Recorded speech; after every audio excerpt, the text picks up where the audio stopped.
even now, kind of like a lack of any proper apology. I'm very, very feminist now. I have to admit, it was very, very daunting. I was always a very, very shy child. Bit of an embarrassing anecdote, but my incident wasn't a one-off. It's part of a wider culture, which I think is a massive issue. That were horrified at this kind of thing. A specific event, unfortunately, that happened to involve me. Are you okay? Like, this is a big thing. And I was just like, oh yeah, this is actually bad. This isn't like normal. This isn't funny. This isn't politics. This isn't what... I say politics, you know, with 19, 20-year-old kids. So my mum, she raised money for Sobo Lodge, and she took me around there, and I met the residents. We have a sort of German tradition around Christmas on the 6th of December. I'm not really sure how to navigate life without my parents, my brother, my close close friends as well. So I started an odd little tradition, because the law was, when I was born, if your parents aren't married, you take your mother's nationality and surname. I had a German passport for the first sort of 16 years of my life. The social nature of the treatment of women. Women can perpetuate stereotypes, women can harm other women, women can be sexist towards men as well.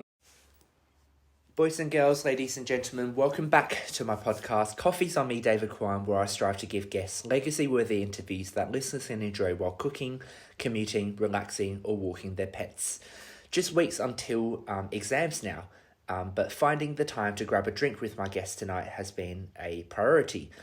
Unfortunately, we are not grabbing a coffee because the coffee shop is shut, so we've instead grabbed a bubble tea, and bubble tea was on me, which is wonderful. For now, we are so close to 10,000 podcast downloads.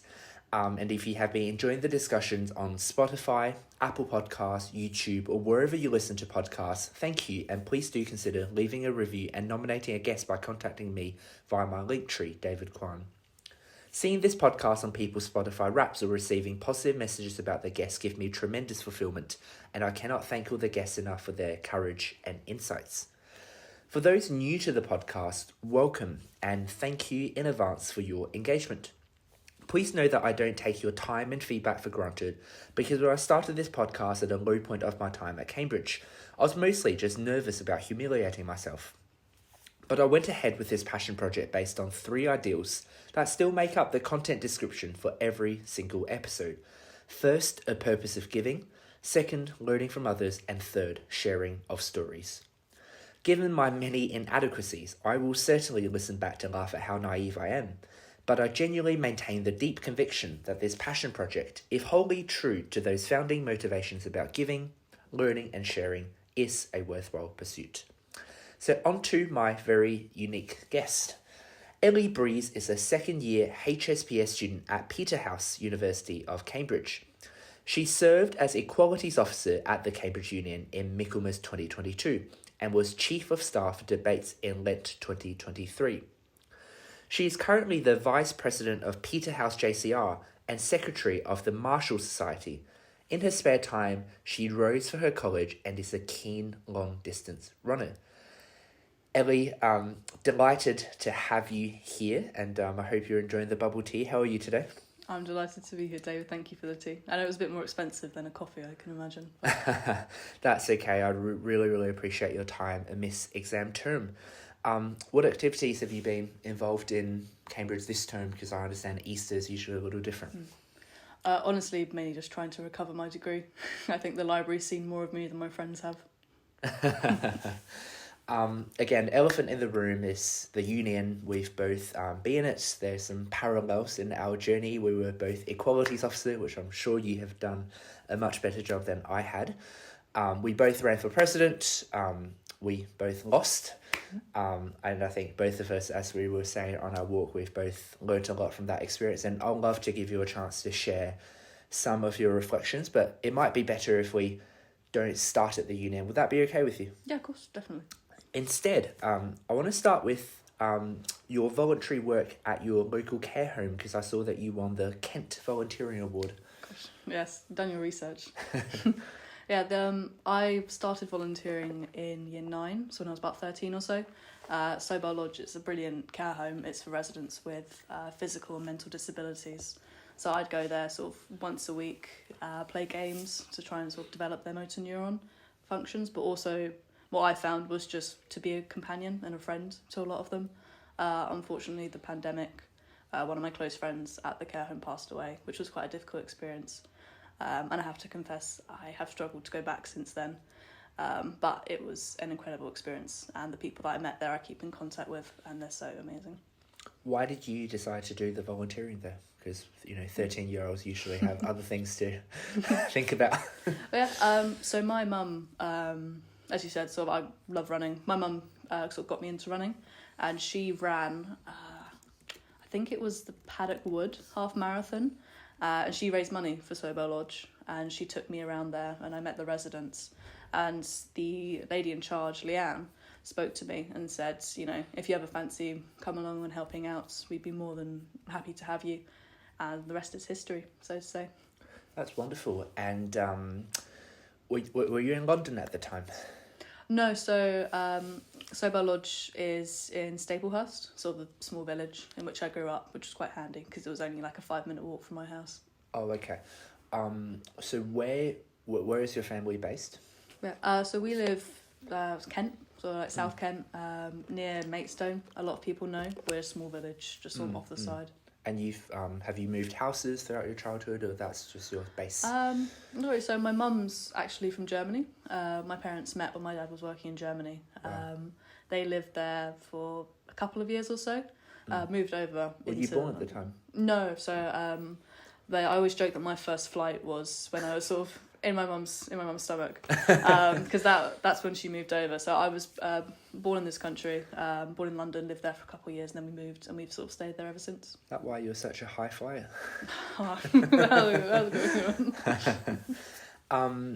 There's a lot of your achievements in high school, like, all A stars, your involvements in debating, with the archives, Model UN, etc. Not a lot about Ellie Breeze in primary school. Do you want to paint the picture? Gosh. I was always a very, very shy child. I did not like talking to people.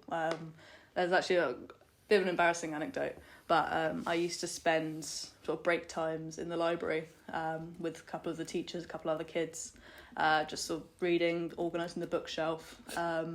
So it took going to secondary school, which was quite a difficult experience of the transition, getting used to being around so many new children. The reason there's not much on there is because I didn't really do much. So at what point did you become this confident and person that you seem to be in high school, participating in a variety of different things that clearly demanded you to put yourself outside of your comfort zone? You're flattering me.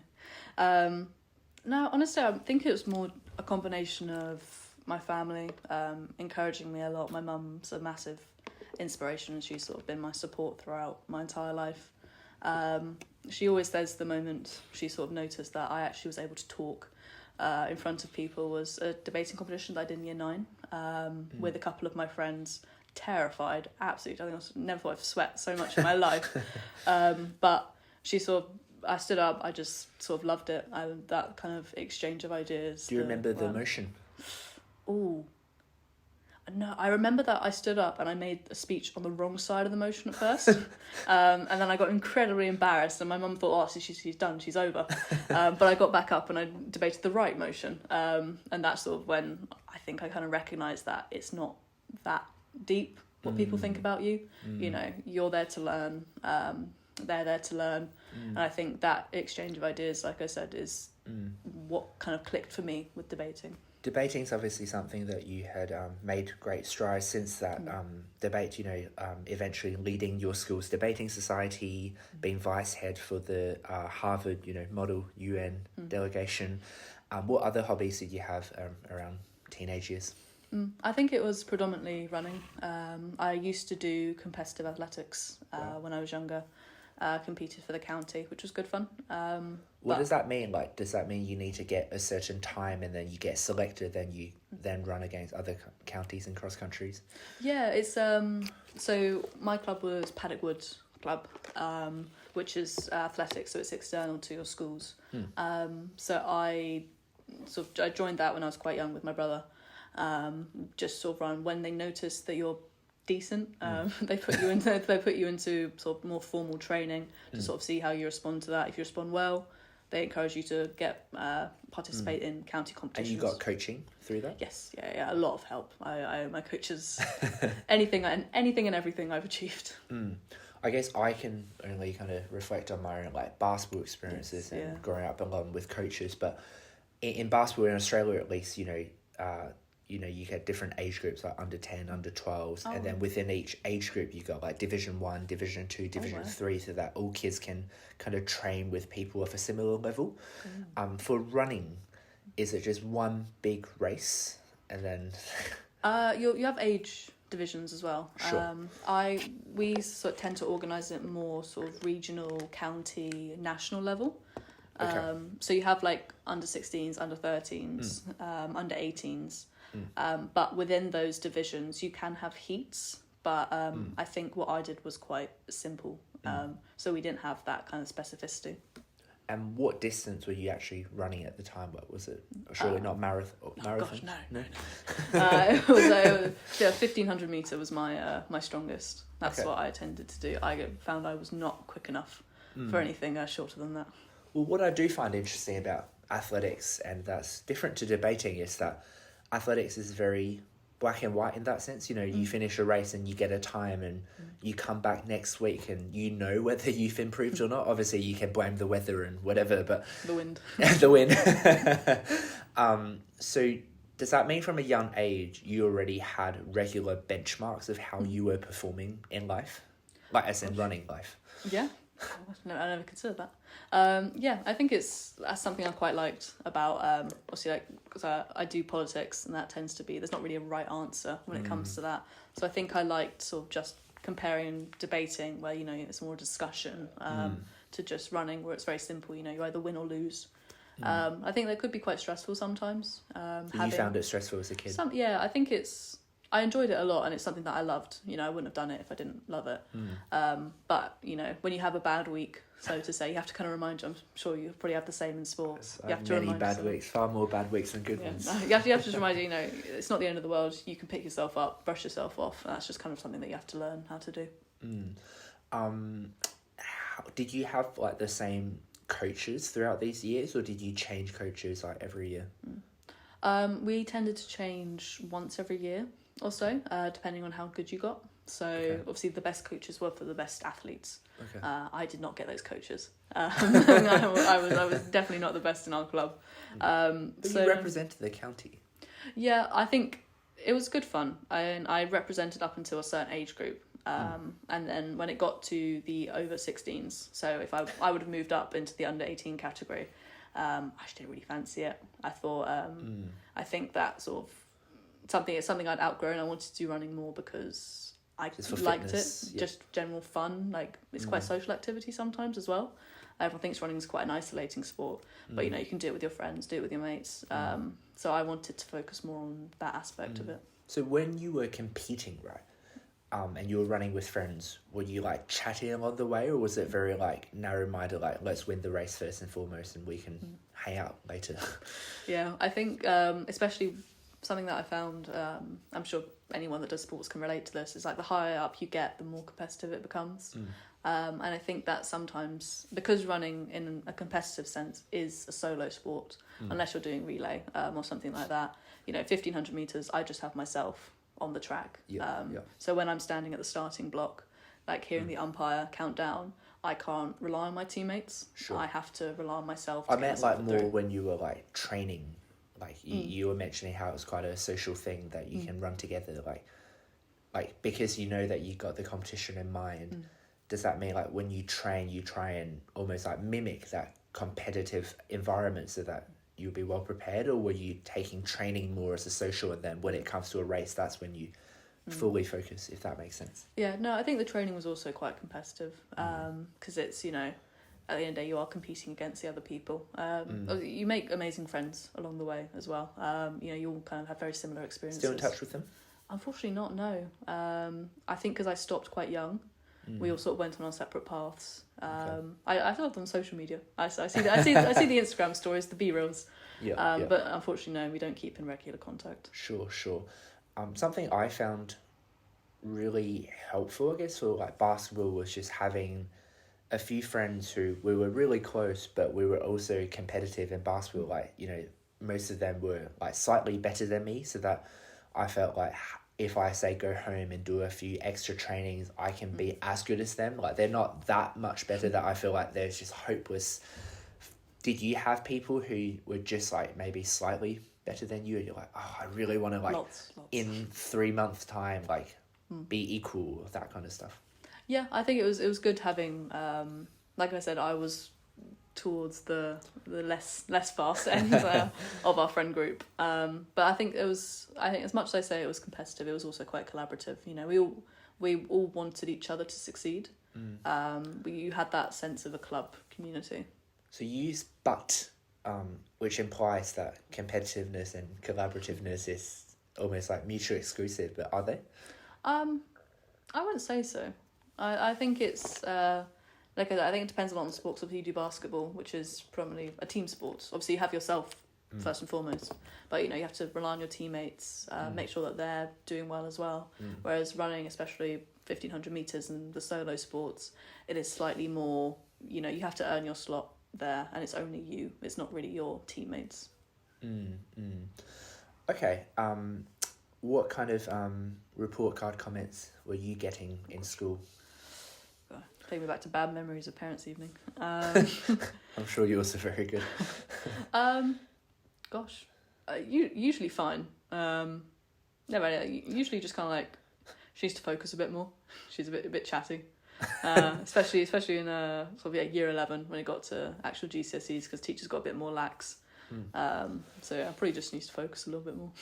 So you went to grammar school. So does that mean that you had to sit an exam? Yes, yeah. The 11 plus is something you take at the start of year 6.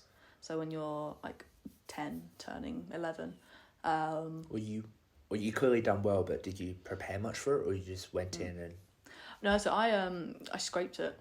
1 mark in my maths. You have 3 exams. I think it might change now. Verbal, non-verbal, maths. I passed maths with 1 mark. Okay. So if I got 1 mark less, I wouldn't have been eligible to go. So does that mean on day 1 of that grammar school then, by pure grade alone, you would be the bottom student? Probably, yeah. Especially in maths. But then within 3-4 years' time, you became the top student. What happened? No, I mean, I think it's a much wider conversation about grammar schools and whether or not they're a good thing. But I personally think the 11 plus isn't a great way to test intelligence. Not a good indicator. No, I think because you're so young, it's, you know, some people get tutors. You didn't get tutors? No, I didn't. And that's probably why I just scraped it. But yeah, so I think it's quite, I think broadly there must be a better system. But so yeah, technically, I was at the bottom of my class when I joined when I joined school. Well, obviously, I didn't grow up here, but I study education, and I was just curious on, you know, in retrospect, you'd obviously flourished through that system, but at the time when you scraped it by 1 mark, how excited were you? Like, were you able to comprehend as an 11-year-old that this is a remarkable opportunity? Yeah, I think it's because my cousins live around Cambridgeshire and they don't have the 11 plus, so it was quite a unique experience in that sense. So when I tell my family about it, like my aunts and uncles, they were sort of like, oh, nice, ? Like they weren't really sure what it all meant. So I think my parents said to me, they were like, you know, if you don't pass, because you can like appeal or you can try and like take it again. They sort of said to me, they were like, look, if you don't do well at this test, we're not going to fight for you to attend it. Oh, okay. Kind of thing. So would you say that your parents were quite invested in your academic education? Or were they more like all round, just have a good time and things will be okay? Probably the latter. I think it's my sort of like why I care so much about academics and things like that is quite a me-centric thing. You know, it's not really, my parents don't put that pressure on me. You know, I know that they'd sort of love me regardless. I think it's more about, I'm the oldest child. You want to be a good role model. Yeah, like to my young one, and also I just want to make my parents proud, kind of thing. Like, you know, you see how happy, you know, your mum gets when she gets to tell her friends that her daughter goes to Cambridge. Yeah. And it's like, you know, they'd love you regardless or anything like that. But you know, it's a nice feeling. Sure. Being able to give your parents something to sort of show off about and be proud about, especially when they invest so much in you, growing up in your education. So before you got in Cambridge, then what was the thing in your mind that you felt most happy that they could talk about? If badly worded, but you get what I mean. Probably just like you were saying about the like debating grades generally. Like I was very fortunate. I had really great teachers. I enjoyed school. I was a bit of a neek, so my parents were always quite happy that, like you said, my parents' evenings were all never eventful. It was all just like, yeah, she's all right. She's doing what she always does. A bit more focused, but she'll be all right. Yeah. Friendship groups. Were you quite sticky? Like, were you in that same group, or were you kind of roaming around and being quite popular because you obviously had a lot of leadership roles? And I don't think leadership roles translates to popularity in school. Is it not voting? No, it was. It was purely. A lot of ours were appointment. Yeah, yeah. Interesting. So, yeah. But I changed schools from 7 to 11. I was at Invicta, then sixth form I moved schools, so my friendship group changed there. Maidstone.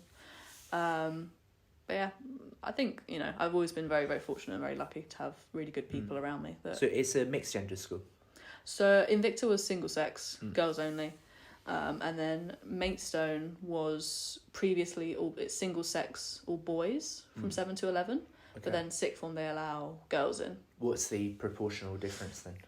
70-30, I'd say. So predominantly boys, boys in sixth form. They were alright? Yeah, I think it was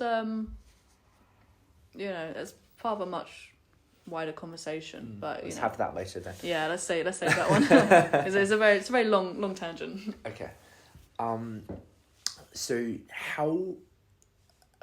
what's the age difference between you and your younger brother? Because he sounds like he's clearly had a pretty good influence on you. 4 years. 4 years, and where does he want to go to uni?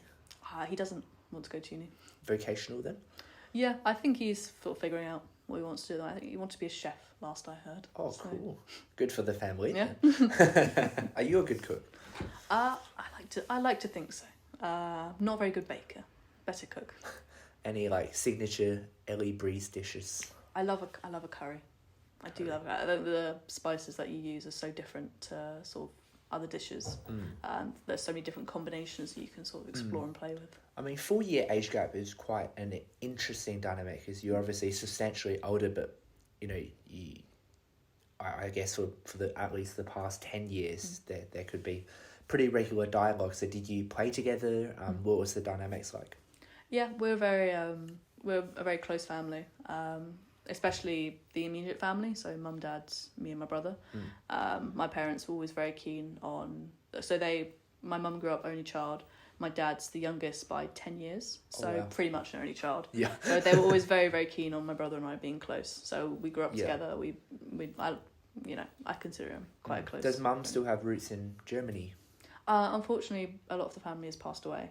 So it's just my grandma in Germany now. Okay. And for Christmas or special days, is there anything that the Breeze family likes to do? We have a sort of German tradition around Christmas on the 6th of December. Germans have this tradition where, I'm not sure if it's traditional, but my mum always gives us oranges. On the 6th of December, it's like a special day in December in Germany. So we always sort of celebrate that together. Oh, cool. And that's really interesting. And do they both work now still? Do you see them often? Do they come to visit you? Unfortunately not that often. My dad works from home predominantly, but he also still works in Germany, so he flies over there quite a lot. My mum works full time as well, so unfortunately she's coming up actually in a couple of weeks, which would be quite nice. But yeah. What kind of advice do they have then in terms of you following your passions and choosing what you want to do? What were the values that they were trying to imbue, and what were some of the maybe phrases that they really cared about? My dad's favourite is always family comes first. Family first. Good so man.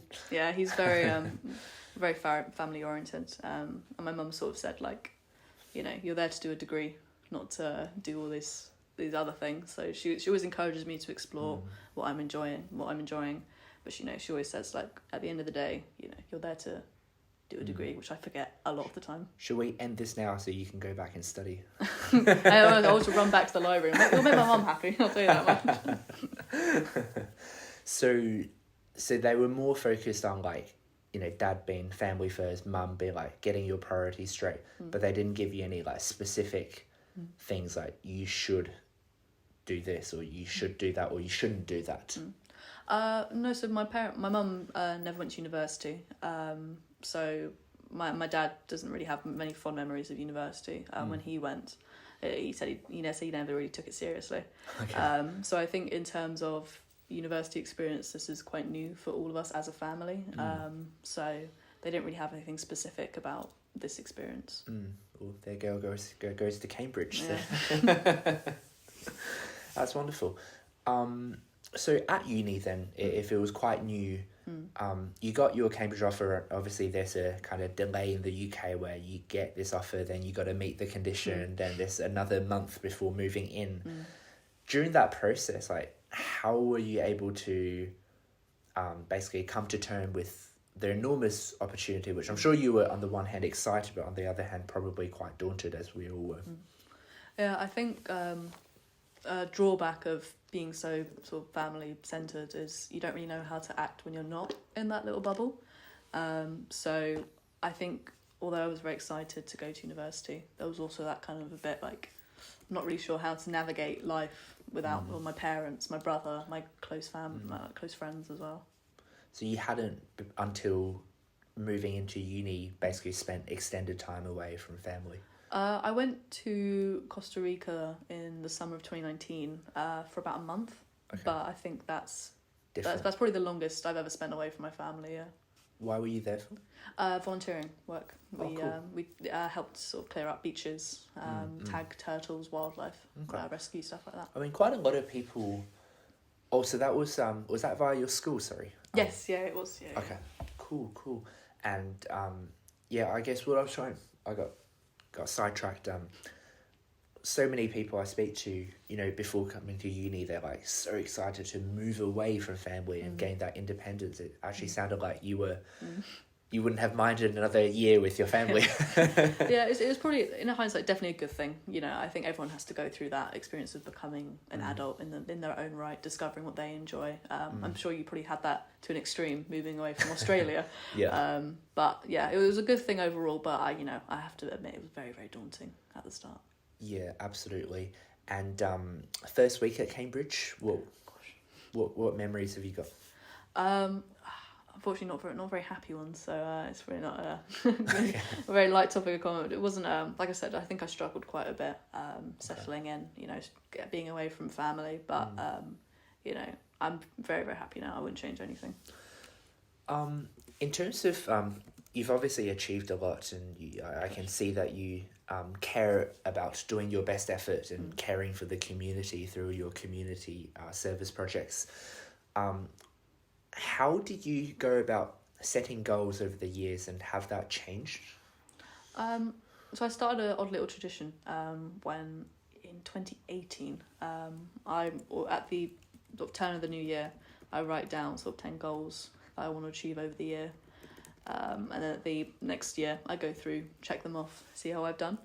And that's sort of something I've continued since then. What's your success percentage usually? Ooh, not great. I think I had a run a full marathon on there for 4 years, and I still haven't gotten around to it. But I'll do it one day. It's on my list again this year. So. So with goals, we got taught the framework in Australian school called SMART goals. I don't know if you heard about that. Yeah. So it's like an acronym. So your goals have to be specific, measurable, actionable, results orientated, and timely. So it could be measured. Good memory. You know, like when you say, "I'll run a full marathon," that's pretty specific. Yeah. That's pretty measurable. It's pretty actionable, assuming that you do the training, results orientated, and then timely just means that you need to put a time of when I need to do it. Otherwise, you just go, "Oh yeah, I'm still working towards it." I'll do it one day. So, did you have any best practices with goal setting? I think I'm gonna have to use that going forwards. The smart goals. That's quite good. Not entirely. I think that's something I need to work on in terms of setting goals, make sure that they're realistic, make sure I achieve them. When you achieve things, oftentimes people find that they don't feel as much joy as perhaps they thought they would. So, you know, you put in month and month of preparation for that goal, but then you achieve it and then you realise the fun actually was in that grind of that process. When you set a goal, put in a lot of effort and then achieve something, at which stage do you get, like, how much joy do you get from each stage? I think, like, when you're in that stage of working towards a goal, it's, you know, I don't enjoy it. But I think what you do enjoy is the hindsight when you achieve that goal, like you're saying. It's like you're able to look back and be like, oh yeah, like I did that, I put in the work day in, day out, and I achieved what I wanted to achieve. But definitely the joy you get when you, like, complete a goal, you get to tick it off, is probably my favourite part of everything. Who were your role models then during school? Oh gosh, definitely my mum. And oddly enough, my English teacher, Miss Sayer, was amazing. Like I said, I'm very, very fortunate to have amazing teachers. What was so special about Miss Sayers? I think it was, like I said, I was quite shy as a kid, and so I took a little bit of coaxing to get out of my shell when I first joined, and Miss Sayer was quite instrumental in that, you know, asking me to stay after class, to have, like, a chat about how I was finding lessons, checking in on me now and then just to make sure that I was settling in all right. You know, really little things like that I think can make all the difference. Did you tell her any of this? Have you told her? Yeah, I actually texted her when I got my Cambridge offer. Wow. Just sort of to say, like, don't know if you remember me, but thank you. And she did remember me, and she loved it. Yeah. But yeah, I thanked her. I was like, you know, it meant a lot. I think teachers are doing education, so you probably know, but teachers, you know, can make all the difference. Yeah, definitely all the difference. So you very much felt like she was someone that believed in you and cared for you. And, yes, yeah, definitely, yeah. And we talked a bit about your parents, but, you know, if you could describe your mum and her influence on you in 30 seconds, like, what are the key things or qualities that you try and at least model in yourself? Definitely honesty, openness, transparency, care for everyone around her. She always strives to be the best version of herself, but she also is caring sort of to a fault, and that's something that she's tried to pass on to me, and I hope she has. That's the main reason I look up to her. That's beautiful. Thank you very much for sharing. At university, you've done a fair bit of rowing. Rowing's often at times considered to be like a second chance sport because you don't necessarily need to do it as a very young kid to be very good. When did you pick up rowing and how did you get to the level that you are now? I'm not sure I'm at a very high level, but at university, first term, I started rowing because I thought it was something I didn't get the chance to do anywhere else. Thought, why not? Seems quite cool. Love it, yeah. Hate the early mornings. Hate. I've got blisters on my hands, as you can tell. That's why I was sort of picking it now, but yeah, it's bad aspects, but overall very, very good. And how often do you have rowing outings? Is that what you call them? Yeah. So at the moment, I'm with the first boat in college, the women's first boat. Thank you. And we train 6 days a week. So we have 4 outings a week, I want to say. Wow. That's 4 water sessions and then 3 land sessions. So those are ergs. So when you're on the union committee, that's a lot of work. Like we've both been on there, and it's a lot of work, not just in terms of the absolute amount, but just how it's all absorbing, where messages come any time of the day, right? How were you able to manage your time across these different domains? It certainly forced me to develop time management skills. I tend to do, when I'm doing something, I'm only doing that thing. So if I'm doing the union, I'm only doing the union. You know, if I get a rowing message or something like that, I will respond to that later. You know, or when I'm doing a land training session, you cannot reach me for the union. I think dividing that up and having those sort of like different mental states as well was something that I found quite beneficial. Right. But even then it's hard, right, when messages just come about. Yes. It can be quite... I'm saying that like I managed it perfectly. It's very, very difficult. I'm sure you know, it's just such a... you know, you kind of always have to be there, always ready to be reached whenever you need. And that's something that I think we both sort of know there's a bit of a struggle.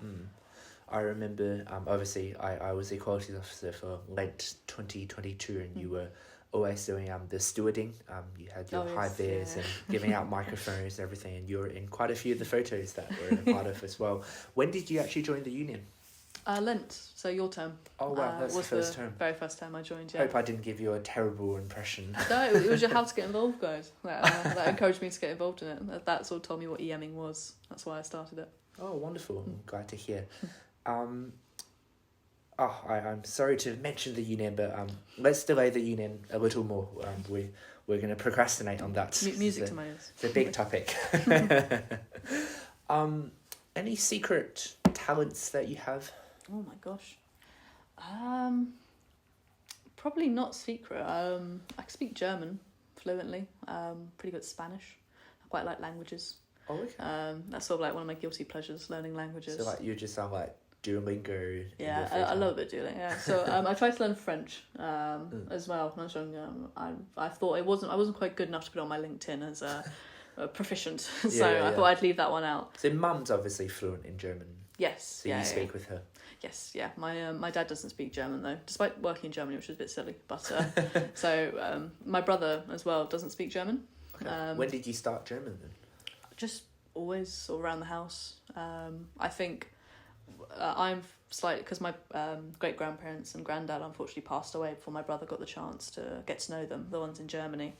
I've always sort of felt a slightly stronger connection to Germany than my brother has. So I think that sort of encouraged me to pick up the language so I could communicate with them.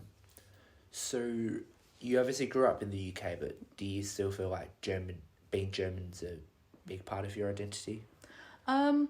Probably disproportionately so, considering the fact that I've lived here all my life. But I think it is something that, you know, you have family over there, and they're a big part of your life, and it's fascinating to talk to them as well, because it's just a completely different. How often do you go? Well, I haven't been over actually since the pandemic, unfortunately, because it's just my grandma over there now. We're trying to convince her to come to England, but she does not fancy it. Okay, and if she wants to, she could. Yeah. If she fancies it, she doesn't like flying. She also doesn't speak any English. So I think what we'd want to do is one of us go over and then come over with her. But we're still trying to convince her that's a good idea. So you study HSPS, Human, Social and Political Sciences. Very impressive sounding degree. Sounding, yeah. When did you... I'm just assuming that you have had an interest in current affairs, in global affairs. I know lots of British people say like 2016 was such a transformative year. Was that the same for you? Yeah, probably in a different way, because having that German side, you know, we were actually affected by Brexit. So I had, because the law was when I was born, if your parents aren't married, you take your mother's nationality and surname in the UK. Okay. So I took my mum's surname. I had a German passport for the first sort of 16 years of my life. So then when Brexit occurred, if I didn't want to pay international student fees at university, which are, I'm sure you know, insane, I had to go through the application of applying for... a lot of bubble teas that I could be getting. So many bubble teas. God, I have to do the maths on that. Thousands. Sorry, I cut you off. Go on. No, but yes, I completely agree. 2016 is a big year for everyone. I think that's sort of when I got interested in politics as well. So that's when you realised, oh damn, like this actually has a pretty tangible effect on my life and my future. People are actually impacted by what goes on in government, kind of thing. Yeah. And did you just start reading the news, or did you do anything special to kind of develop the knowledge and analytical skills and critical thinking skills? I guess debating helps because you do need to keep up. Yeah, not especially. I think I've always been quite an opinionated young woman, as my dad says.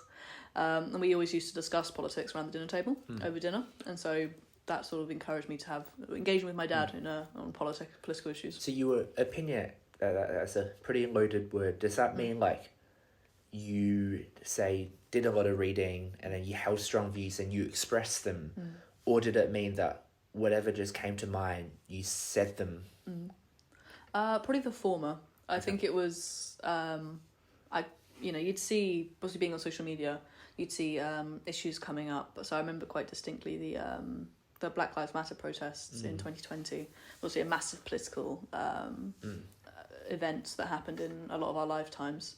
And so you see something like that on social media, you want to research more, find out about it. And then I think through that research, you develop quite strong, or I at least develop quite strong opinions. Yeah. And then sort of engaging with, predominantly, especially during the pandemic, my family, because that's the only people that were there. And sort of having those discussions and debates is something that developed my interest in politics. What was like a political issue that you were really, really, really passionate and strong about?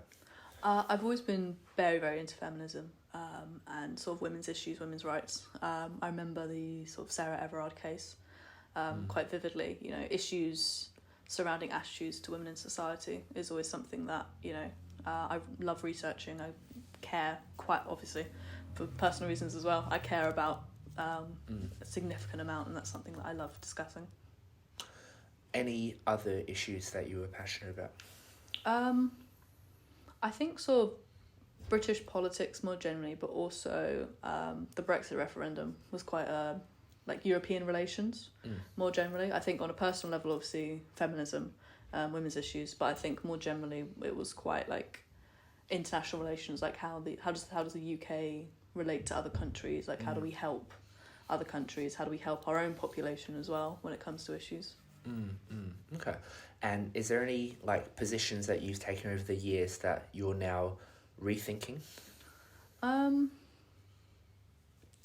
that's a good question. None that I can think of at the moment. I think actually no. So sort of when I was at an all-girls school, I have to hold my hands out. You know, I didn't really get feminism. You know, I think because I was very, very fortunate and very privileged to be in that position in the sense that, you know, there weren't any barriers in terms of my education. I didn't face any stigma when it came to me asking questions or wanting to get involved in sort of science and debating. And I recognise that was an incredibly privileged position to take because I just didn't experience the barriers that a lot of people do.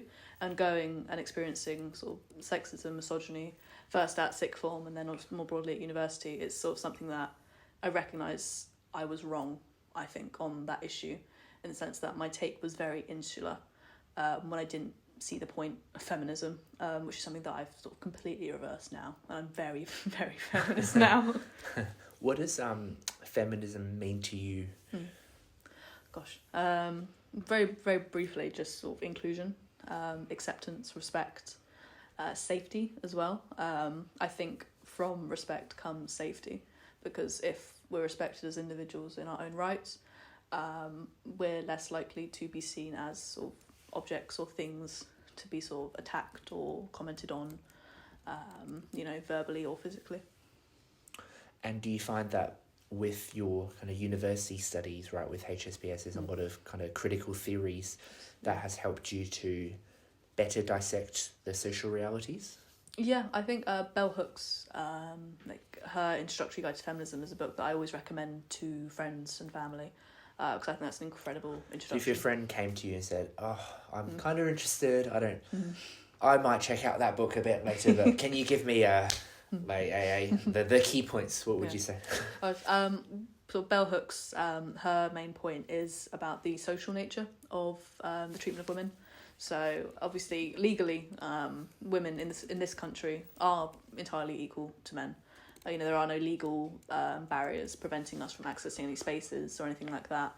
But I think the social aspects of feminism is something that I'm quite interested in, because that can only be changed through education and discussion. And that's sort of what Bell Hooks draws attention to. Have we made progress as a society? Yes, yeah, absolutely. I think, you know, back in, say, I'm not sure entirely, but like the 60s, 70s, I couldn't have a bank account. Or like, you know, you had the sexual revolution of the 60s, you had attitudes changing throughout the 2000s. You know, we're constantly making progress, and, you know, Are they all positive progresses? I'd say so. I think social media is quite an interesting one. Don't have time to go into it now, but social media and its relationship to feminism is something that I was considering as like a dissertation topic, because, you know, you have the propelling of sort of like Andrew Tate's more like right-wing talking points, but then you also have more liberation for women in terms of being like accepting who they are, what they look like. we've got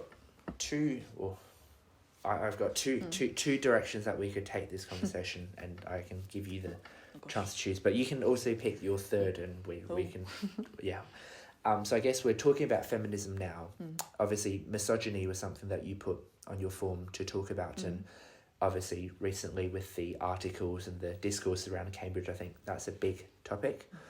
We can also delve a bit more into your experiences at the union and kind of walk through your journey and what you've learnt, and then that will lead us into the misogyny stuff. Or we can talk about something else. What would you prefer? I think for the sake of time, we can bypass the whole union and go sort of more broadly into kind of Cambridge as a space, if that's okay with you, of course. Yeah, okay.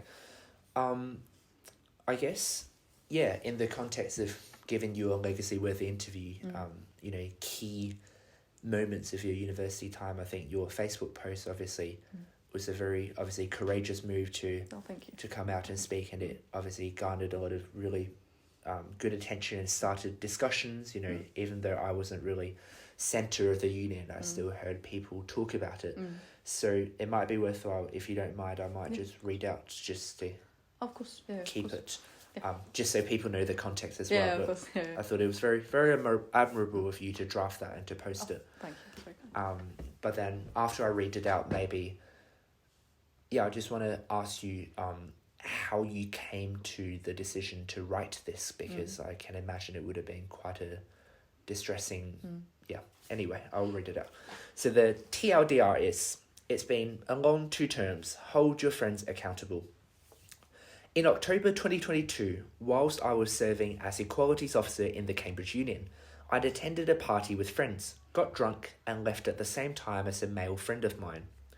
A couple of days later, Varsity printed a section in their gossip column titled Union and KUKA, which is the Conservative Association, in bed again, with the text, Trump-inspired KUKA chair-elect and the Union Equalities Officer carousing last week. The Tory lovebirds could be the latest in a long series of KUKA union power couples. With the officer highly tipped to be running for union president this term, no prizes for guessing who KUKA will endorse if and when she runs. A rundown of the situation can also be found on Camfess, and you linked 2 posts. After this was made aware to me, I emailed via the complaints procedure at Varsity and asked the section to be taken down, after learning that a friend of mine, who also had a section in the gossip column, had his removed after privately messaging one of the editors-in-chief. This complaint made via email expressed how hurt I was at this violation of my privacy and the insinuation that I, as a woman, was attempting to sleep her way to the top. This email was ignored, alongside 2 messages I sent privately to the editors-in-chief at the time. Multiple friends also emailed, messaged, and spoke to the editors-in-chief in person. Around 2 weeks later, still receiving no response, I emailed the business manager, who replied and took the issue up with Varsity's board. Around 1 week later, I was told that as the section fell under satire, it would not be removed. Rather than offering any apology, I received the same copy-paste one-liner apology from both editors-in-chief after being told to by Varsity's board. We would like to issue our formal apologies for not replying to your complaint. We hope you're satisfied with the board's response to you. And afterwards, nothing. Besides the fact that my privacy and sex life were completely disrespected, my main issue was that nothing really changed. The editors-in-chief got limited backlash online, but not specifically for my case. Rather, other cases of alleged misogyny within Varsity, which I cannot speak on as I do not have the experience of it myself. However, the continued support of these 2 men, by both men and women, honestly hurt. It reminded me that the misogyny is alive and well at Cambridge, and I was experiencing it firsthand. I want to note that this is in no way a critique of Varsity as an institution or against the new editors-in-chief.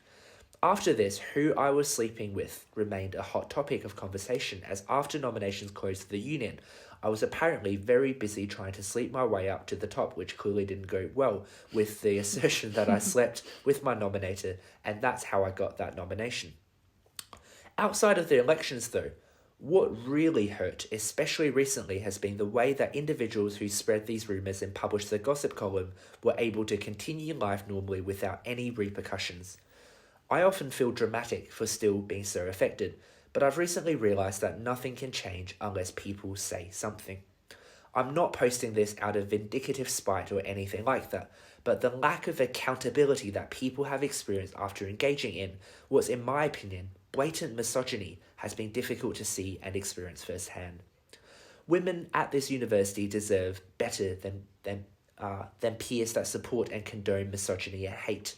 I thought it would be better to keep quiet and stay out of trouble, but these events taught me that staying quiet just allows people to continue unaccountable. I should have spoken up the first time, but I was scared of public opinion and how I would be perceived. I hope people take this on board and start holding their friends accountable. We can do better. Again, really, really thoughtful and courageous, and the floor is yours. I forgot how long it was, sorry about that. It was a really long post. Yeah, I mean, that sort of says it all. I think it was a difficult decision, like I said, to come to about whether or not to post something so public. But at the end of the day, I'm glad that I did. So the Camfess post, again, they're anonymous submissions, and I don't think Camfess is the most authoritative place for truth. But two of the more neutral comments that I found, the first one wrote, transphobia and misogyny surface in this is describing the change in culture at Varsity. And increasingly it seemed like the few women editors were being treated differently to their male counterparts. The editors created a new gossip column which quickly moved to target individual students, culminating in them commenting on a female union officer's sex life, which they were forced to retract, but tried to hush up and refused to apologise publicly. The next post wrote, as much as it pains me to agree with the libs, it does now seem to me like Varsity is just engaging in sexist bullying. Reporting on the sex lives of union members, implying it's for political gain, talking disparagingly about who is opening their legs, obsessing over a college mistress helicopter as if she doesn't work for NATO. Seems like they've declared open season on any women with a sex life or a helicopter. That's a lot for anyone, let alone a undergrad, to handle. How was your support network, and how did you have the courage to get through and reach where you are now and be a vocal advocate? Yeah, I mean, I think it's all to the support network. Specifically, Alex Horan, absolutely incredible.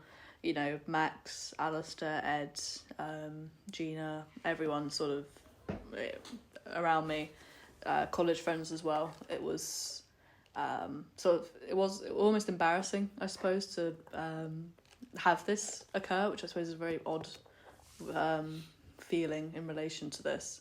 But it's not your fault for what they put in Varsity, right? I know, yeah. It's still just, it's not something that you like seeing out there. And so, you felt a bit embarrassed going to friends and saying this happened. But, my friends are absolutely incredible. And I cannot thank them enough for everything that they did for me in Michaelmas, relating to this and also just more broadly with everything that happened.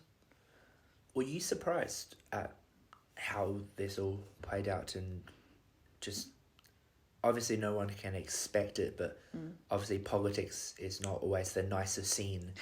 That's a fair critique of politics, yeah. I think it's, like I said, this isn't to do with Varsity as a magazine. There's loads of people involved that are perfectly lovely, perfectly kind, that were horrified at this kind of thing. It was more just about, a specific event, unfortunately, that happened to involve me. When I first sort of heard about it, I more sort of laughed about it because I didn't really know how to react and how to process it. And then it was kind of a day later, and I was talking to, I think it was Max or someone like that, and he was just like, are you okay? This is a big thing. And I was just like, oh yeah, this is actually bad. This isn't normal, this isn't funny, this isn't politics, this isn't what...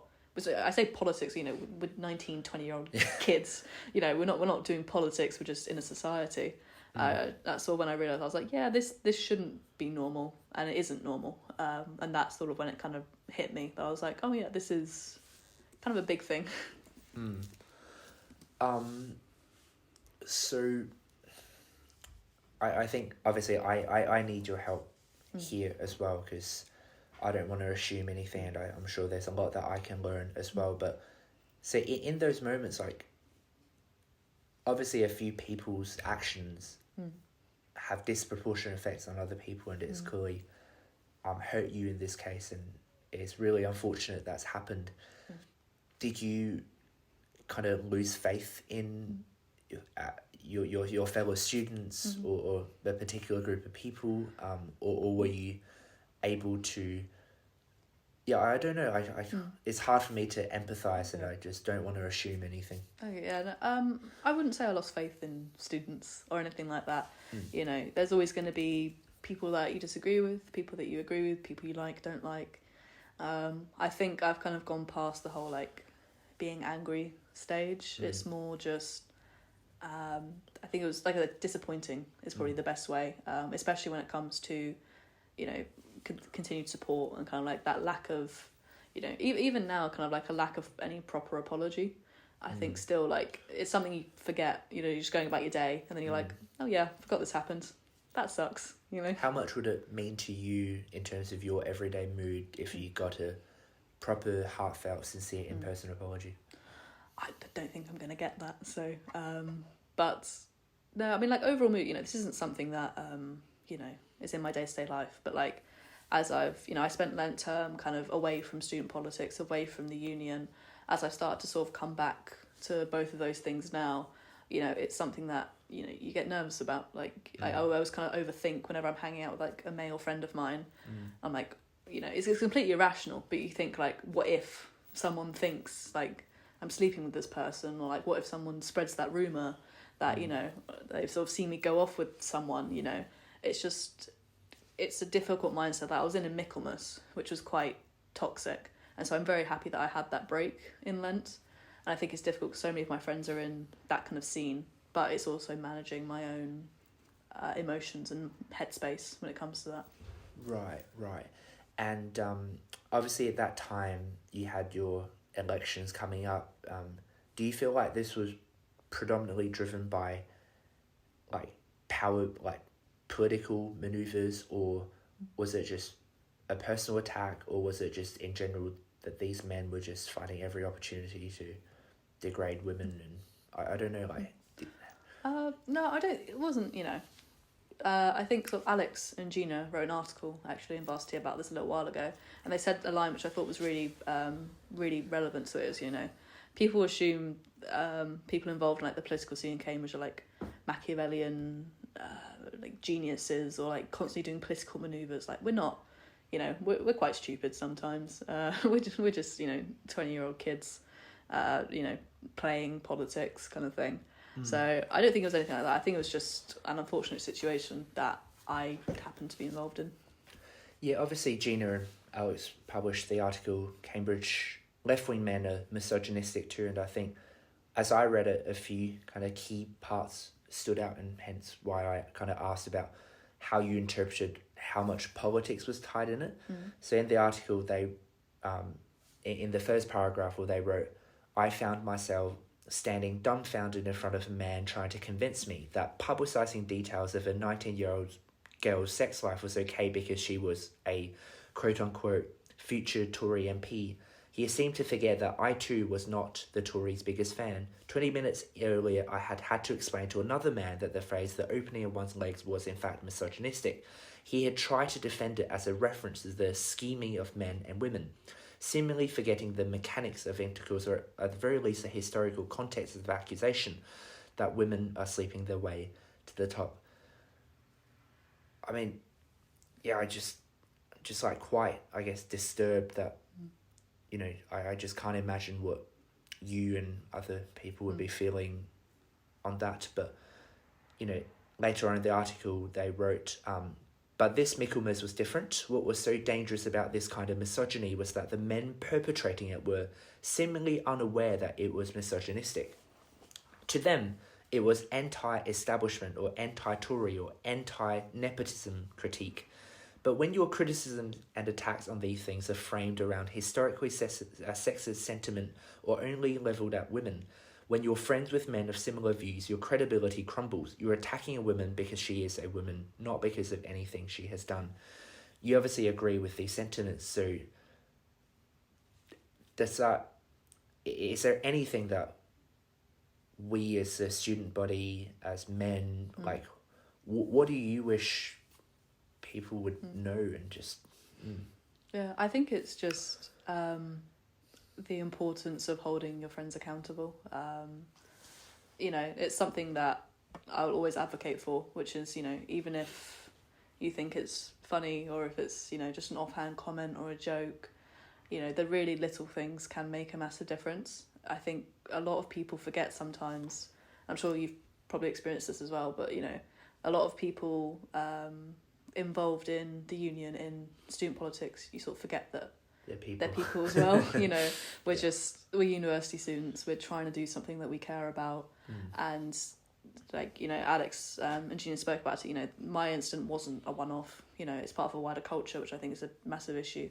But I think just sort of recognising that, you know, when you're throwing these critiques at people and insulting and attacking, especially predominantly women, I think, you know, just sort of taking a step back and, you know, it's a cliche, but kind of like, you know, what if she was your sister? What if she was your mum? Or one of your female friends? You know, forgetting that we do all have feelings when it comes to just life. Yeah, I mean, putting yourself out there for president is just... I mean, I know sure, just how daunting... it's terrifying, how absolutely scary terrifying. It was. Yeah. And it's almost like for that whole week, your entire mood fluctuates depending on how people respond to your campaign. Every little comment it goes and critique. so up and down, Yeah, because you feel like you're just defined by this and you don't know who's looking at your campaign. And it's just such a scary experience. And did you also... I'm sure you would have also found that extra difficult to navigate at that time. Yeah, I think it was like I said, difficult experience. I think I learned a lot from it. I think we've kind of like, I mean, I personally know I've moved on from everything that happened that term, you know, there's no grudges, there's no hard feelings about anything at all. You know, at the end of the day, it's just an election in a society. And I think it was more, I was very grateful when I sort of realised who my support network was. And I realised that, you know, if they're going to be there for me through this absolute mess. Some friendships actually strengthened. Yeah, I think, you know, and I made friends with so many new people in Michaelmas as well that I wasn't close with before. And that was, you know, hard times forged strong friendships, I suppose you can say. And that's definitely something that I found was true. So I'm grateful in that sense. So at the end of the article, they wrote, "Whilst we have time, learn to treat others with compassion, kindness and respect as your fellow suffering students. Stop thinly veiling your misogyny as political discussion and critique. Apply those critical thinking skills they apparently tested in our interviews." Misogyny is misogyny, whether you agree with a woman or not. Well, you know, just imagine what all our lives would be if we could all show compassion, kindness, respect, if we love our neighbours as ourselves. Obviously, that's quite idealistic, but is there... in terms of like where you see your environments in university and beyond, how do you see yourself as contributing towards moving us towards that more noble, positive, righteous direction? Yeah, I think Michaelmas was a massive learning curve for me, and I think it was throughout the holidays I kind of learnt to, you know, let go of grudges, let go of ill feelings, anger towards people. I sort of recognised How did you let go? It's easy to say I forgive, it's easy to say I'm not angry, but it is so hard in practice. It wasn't easy. It was a process, but I think it was, you know, talking to a lot of people. I think, you know, what you tend to find is when you have distance from someone, you can build up this image of them in your head. Like this, like Alex said, like this Machiavellian character. But, you know, we're not like that. We're students. And so I think just sitting down, talking with people, you know, it was a long process. I think having distance as well from the environment that everything happened was really healthy. Spending a lot more time with my college friends, or rowing, getting back into sport. It sort of taught me that, you know, the union's not the centre of life at Cambridge. So it's healthy to have other options, and that helped me sort of process everything that happened. So in Australia, our first and only female Prime Minister was Julia Gillard. I don't know if you know her. I heard her speech. Yes, I thought that was just awesome growing up. So I think she made that speech in 2012 when I was in year 6, and the girls in our class kept on just like replaying the speech on loop. It was so good. So I really like it. I'm just going to read it out. She said, so that was to the leader of the opposition, Tony Abbott at the time, quite a conservative man. So she, it was just so good. It's such an iconic part of Aussie culture, I think. I will not be lectured about sexism and misogyny by this man, except when she said it, was like, I will not be lectured Raising about her hand as well. sexism and misogyny by this man. I will not. And the government will not be lectured about sexism and misogyny by this man. Not now, not ever. The leader of the opposition says that people who hold sexist views and who are misogynist are not appropriate for high office. Well, I hope the leader of the opposition has got a piece of paper and he is writing out his resignation. Because if he wants to know what misogyny looks like in modern Australia, he doesn't need a motion in the House of Representatives. He needs a mirror. That's what he needs. Mirror is obviously this metaphorical thing as well. In the Cambridge context or the union context, the politics context, what do you think could help young men get that mirror? Gosh, I wish I knew the answer to that. Would make everything a lot easier. I don't know. I think it's a difficult one because, you know, we tend to be quite set in our ways at this age.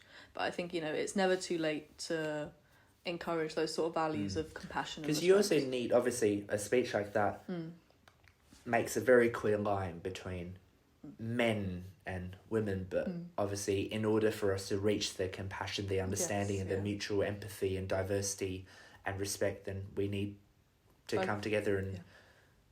But that's the hard part, right? Yeah, I mean, that's sort of, I know sort of we're using sort of the language of men and women, but, you know, women can be equally culpable when it comes to sexism, you know. Women can perpetuate stereotypes, women can harm other women, women can be sexist towards men as well, you know. It's not a specifically gendered issue in the sense that it's only one way. And so I think when we talk about, like, holding up a mirror and holding yourself accountable, this is equally applicable to women just as well as men. So for both men and women, bell hooks would be a good start. I love a bit of bell hooks. Cannot recommend her enough. She's amazing.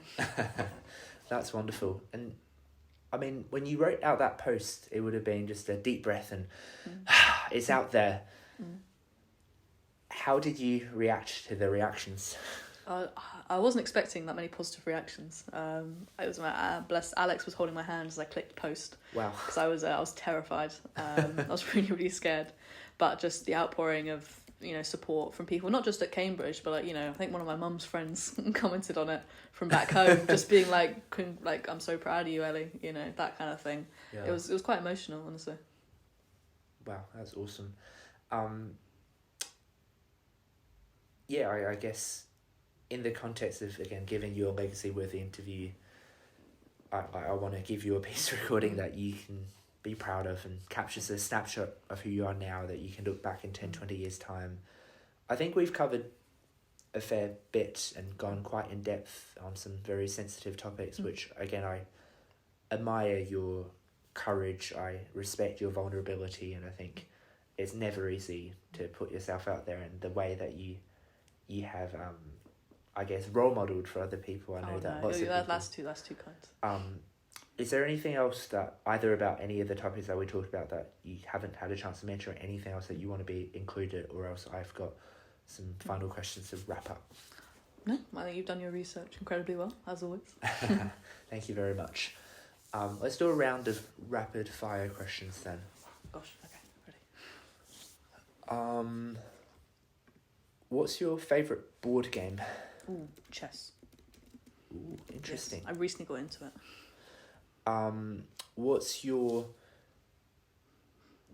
Which animal do you think you're most similar to? Ooh, Labrador puppy. Ooh, I've got a Labrador. Do you really? Yeah. You have to show me a photo afterwards. I love dogs. They're so lovely. They're so loyal. What's your favourite genre of music? At the moment, lo-fi study beats. I'm playing on repeat. What is your Hogwarts house? Ravenclaw, the smart one, which is a win. What was your most bizarre nickname that you've been given? Breezy boy. That's from Max and Ed, I think. Oh, no. Not my favourite one, but... I'll have to speak to them about that. Okay, I'll give them a telling off, honestly.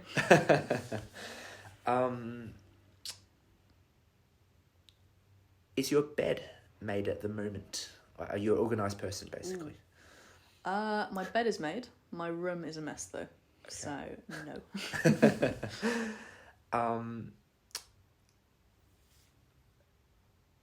You can't say Bell Hooks' book, but what's another book that has really had a big impact on you? Jane Austen, Pride and Prejudice, is my favourite book of all time. Amazing. What's a country that you feel like you need to visit? Australia. Yes, that's a high five. Do you believe in ghosts? Ooh, no. Who is which UK Prime Minister are you most intrigued by? Ooh. Liz Truss. I'd like to know what she was thinking. Short term, but lots happened. A lot happened to them. Bless her heart. She must have been so stressed. Do you consider yourself to be tech savvy? Yeah. Yeah, I like coding.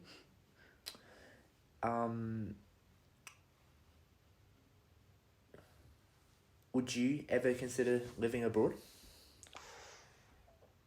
No. Not even Germany? Unless my partner came with me, no. Final rapid fire question would be, what's the best or most disproportionate investment you've made that costed less than £100? Oh, probably the rescue dog we got. At home. Okay, third to last question then. Okay. You've ran for president of the Cambridge Union. When people finish a race and they don't win, there's always the tough decision of whether to rerun or not. Of course, you still got time and you got another year at uni, whether you want to rerun or not. What would you say? I don't want you to tell me whether you are running or not, because I don't need to hear that. To do that. Yes, but what would you say are factors or criteria that you value when making that decision? Oh gosh. I think friends, support network, and personal satisfaction in where I am in life. Second to last question. So it's quite funny because obviously when I met you, I hadn't prepared question, but you were like, oh, well, Nick, who is the previous episode, Nick told you that one of the questions that I asked him. He spoiled it. So I feel like I probably ought to ask you this as well, but I can't remember how exactly I framed it to Nick, but essentially for your eulogy, right?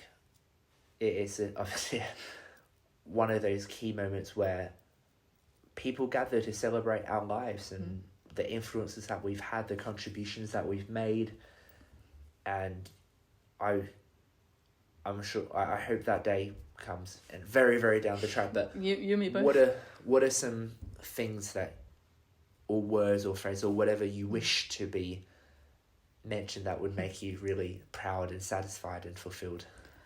I mean, first I just hope people show up to the eulogy, but secondly I just hope people think that I'm a nice person. It sounds quite simple, but sort of building off what my mum's always tried to teach me, just be kind, and hopefully people be kind back. That's wonderful. Well, the typical final question is what's one message, quote, or saying you wish every educator would promote and every child would internalise? But I feel like you've touched on quite a lot of different things, so if that's okay, I might end on a different final question. Please. Surprise me.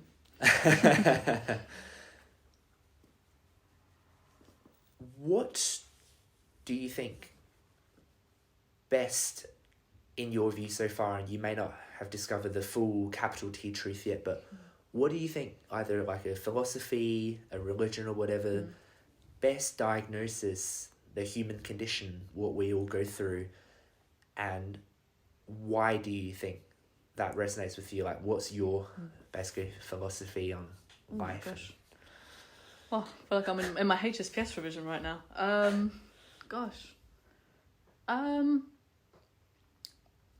can't pick a specific theorist to the idea. I can't remember his name. I think it was George something. On happiness. So his approach was quite focused on the communal goods, communal happiness. And I think that's something that I like to think humans all want to strive towards is, we don't like, sort of Adam Smith says, we don't like seeing our fellow man in pain and suffering. And that's a philosophy that I think summarises general attitudes quite well. We want, I hope at least, we all want to see other people happy. And we want to do what we can to contribute towards that. Well, thank you so much, Ellie, and again, I appreciate your honesty, and I still think back to my final term, Lent, and just seeing you kind of go above and beyond on the little things like stewarding and giving microphones, and to see you take on the Equalities Officer role and do so much good with the panels that you were hosting, and to just... And again, I'm very biased in the sense that I ran for president, so I know how scary of a thing that is, so well done for putting yourself forward. I mean, likewise. Thank you. It's definitely something I am quite proud of, because I felt like I stood up for something that I deeply believed in, the charitable side of the union, and not just what we can do for ourselves, but what we can do for other people, like, to whom much is given, much is required. And I think with our debating resources, with our history, with our alumni connections, even just for kids to come in the union chamber, do a quick debate workshop, get a photo, like, it changes their aspiration, it changes their entire outlook on what is possible. And I want to thank you as well for, I know that you had kind of acted a bit on that vision, arranging a few of the school visits and debating workshops. And it was good fun. I enjoyed them, actually. Yeah, and I think that element of service is what I really think. I deeply believe that the union not only can but should be about. So I agree. Thank you for all that you've done. And thank you for starting it.